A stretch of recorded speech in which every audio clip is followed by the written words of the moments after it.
અને માત્ર એના ડોક્યુમેન્ટ્સ આપી દેવામાં આવે છે અને ડોક્યુમેન્ટ્સના આધારે પ્રમાણપત્ર થઈ જતા હોય છે અને આવા ગોરબાપાના સર્ટિફિકેટ પણ બજારમાં મળે છે। સાક્ષીઓના જે ડોક્યુમેન્ટ ત્યારે આપવાના હતા એ અત્યારે આપવાના, ખાલી 2 ફોટા વધારાના આપવાના છે। ભાગેડુ લગ્ન મુદ્દે હવે પાટીદાર આગેવાન રાજુ સખિયાનું મોટું નિવેદન સામે આવ્યું છે। લગ્ન નોંધણી કાયદાની અંદર સરકારે ફેરફાર કરેલો છે તેવી વાત રાજુ સખિયાએ કરી।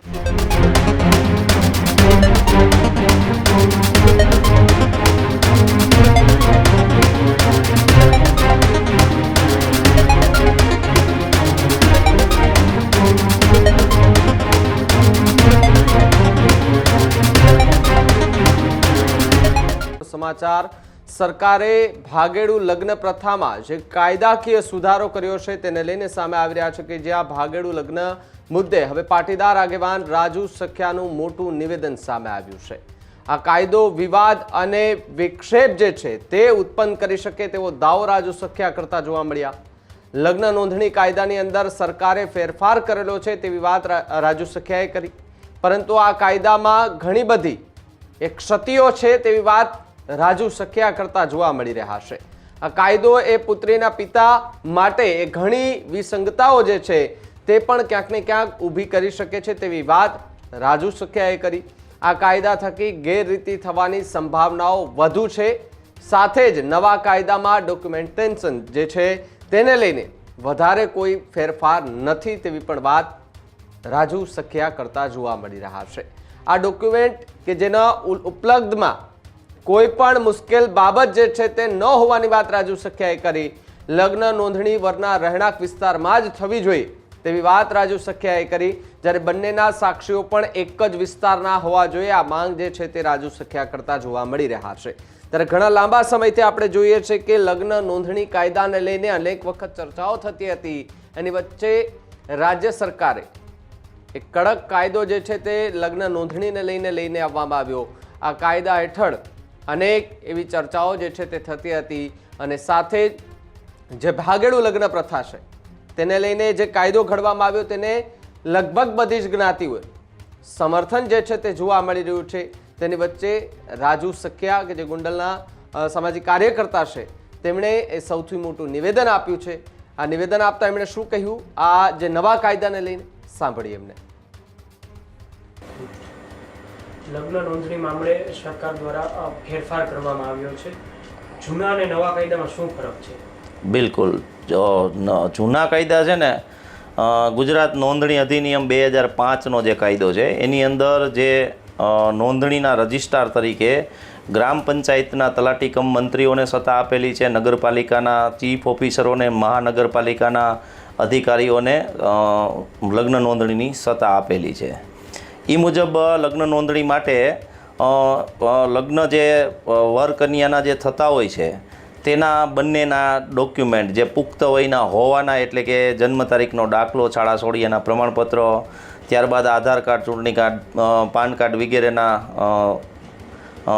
એના ડોક્યુમેન્ટ્સો, ત્યારબાદ જે 2 સાક્ષીઓ રાખવાના હોય છે તેમના આધાર કાર્ડ અને એક જે વિધિ, શાસ્ત્રોક્ત વિધિ, હિન્દુ લગ્ન મેરેજ એક્ટની આપણે વાત કરીએ છીએ એટલે હિન્દુ શાસ્ત્રોક્ત વિધિથી જે બ્રાહ્મણ દ્વારા જે લગ્નની વિધિ કરાવવામાં આવી હોય તેવું એક સર્ટિફિકેટ આવા પ્રકારના કાગળિયા ભેગા કરી અને લગ્ન નોંધણી અધિકારી સમક્ષ આપવામાં આવે એટલે એનું એ પ્રમાણપત્ર આપતા હોય છે। આ પ્રકારના લગ્ન વર્ષોથી નોંધાતા આવેલા છે અને આ લગ્નની અંદર, આ નોંધણીની અંદર કોઈ કાયદાની યોગ્ય માર્ગદર્શિકા ન હોવાના કારણે ઘણા બધા લગ્ન એવા થયેલા છે કે વરકન્યાને ક્યાંય જવાની જરૂર જ નથી પડી અને માત્ર એના ડોક્યુમેન્ટ્સ આપી દેવામાં આવે છે અને ડોક્યુમેન્ટ્સના આધારે પ્રમાણપત્ર થઈ જતા હોય છે અને આવા ગોરબાપાના સર્ટિફિકેટ પણ બજારમાં મળે છે અને સાક્ષીઓ પણ બજારમાં વેચાતા મળતા હોવાના આવા દાખલાના કારણે ઘણા બધા એવા લગ્ન છે કે જેની નોંધણી આ પ્રકારની થયેલી હતી। એટલે ગુજરાત સરકારની સમક્ષ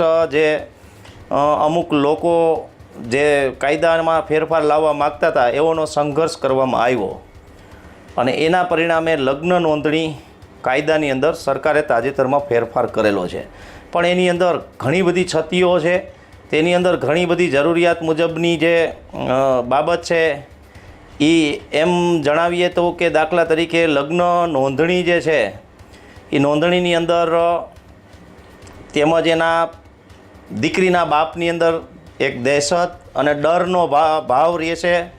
અને ત્રીજી વાત તમને કરું તો આ લગ્ન એક વિવાદાસ્પદ અને હિંસક પ્રકારના કાયદાની અંદર જે છે,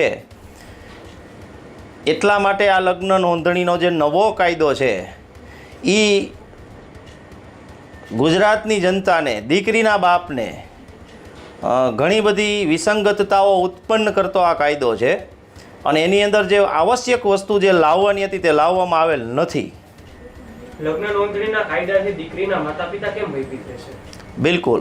હવે નવો કાયદાની અંદર એવું કહેવામાં આવે છે કે સર્વપ્રથમ વર કન્યાએ લગ્ન કરતાં પહેલાં તમામ જે ડોક્યુમેન્ટ્સો કીધા છે એ ડોક્યુમેન્ટ્સો રજૂ કરી અને એક અરજી આપવાની હોય છે.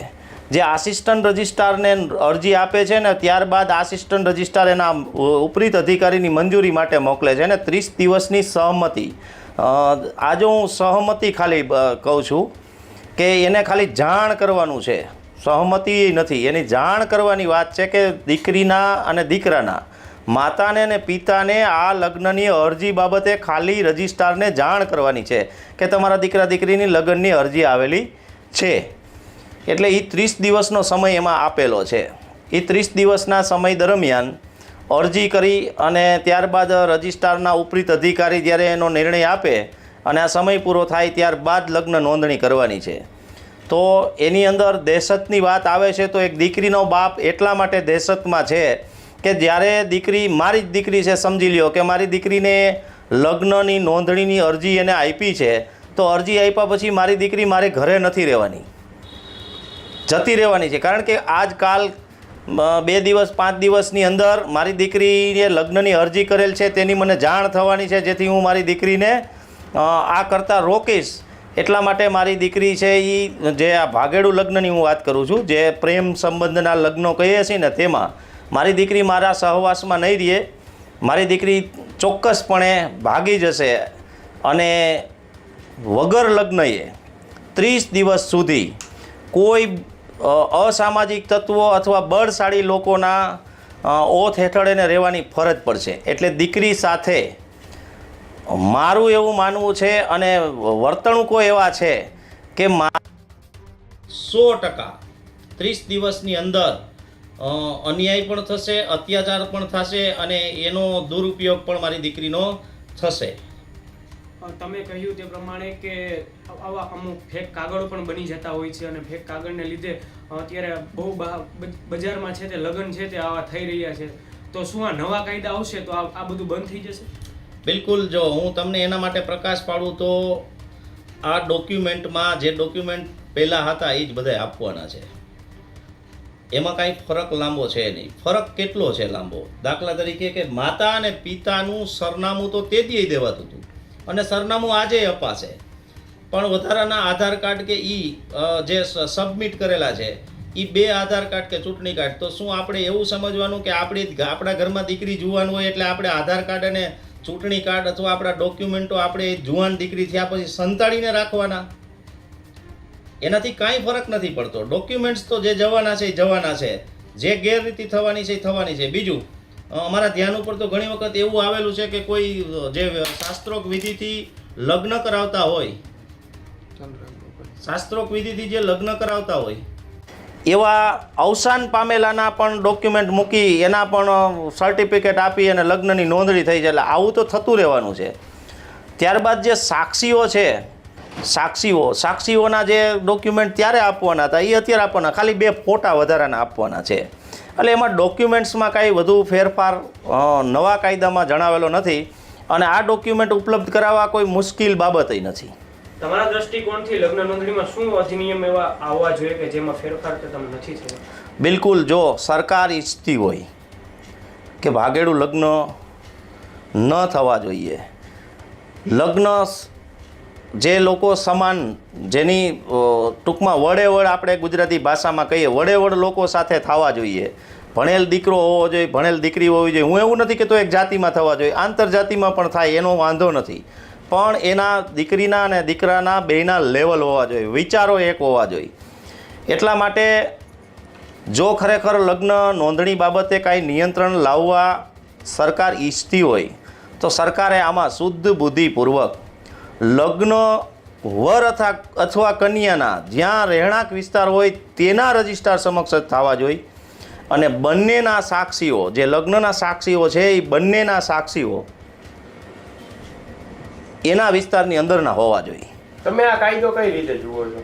બિલકુલ, જો આ કાયદો તો એક વિવાદ અને વિક્ષેપ ઉત્પન્ન કરનારો આ કાયદો છે. આ કાયદો આવવાથી ઘણી બધી સમસ્યાઓ, વિવાદો, વિક્ષેપો ઉત્પન્ન થવાના છે. કારણ કે જો દાખલા તરીકે હું મારી દીકરી 30 દિવસ કોઈ દીકરા સાથે રહેશે તો હું છાનમનો બેઠો થોડો રહીશ. હું એના માટે મારી દીકરીને ગોતવાનો પ્રયાસ કરીશ. મારી દીકરીને જે ભગાડી ગયો હોય છે એના માતા પિતા પાસે જઈશ. ત્યાં એ બળશાળી હશે તો મારી સાથે ઘર્ષણ થશે, હું બળશાળી હઈશ તો એની સાથે ઘર્ષણ થાય, પોલીસ ગુનો દાખલ કરશે, આ છે તે છે, ખર્ચ લાગશે, ઘણી બધી તકલીફો ઉત્પન્ન થતો આ કાયદાની અંદર છે. જો જૂનો કાયદો છે હું સારો છે એવું કહેતો નથી, પણ નવા કાયદાની અંદર આવશ્યક જે ફેરફારો કરવાના હતા એ થયેલા નથી.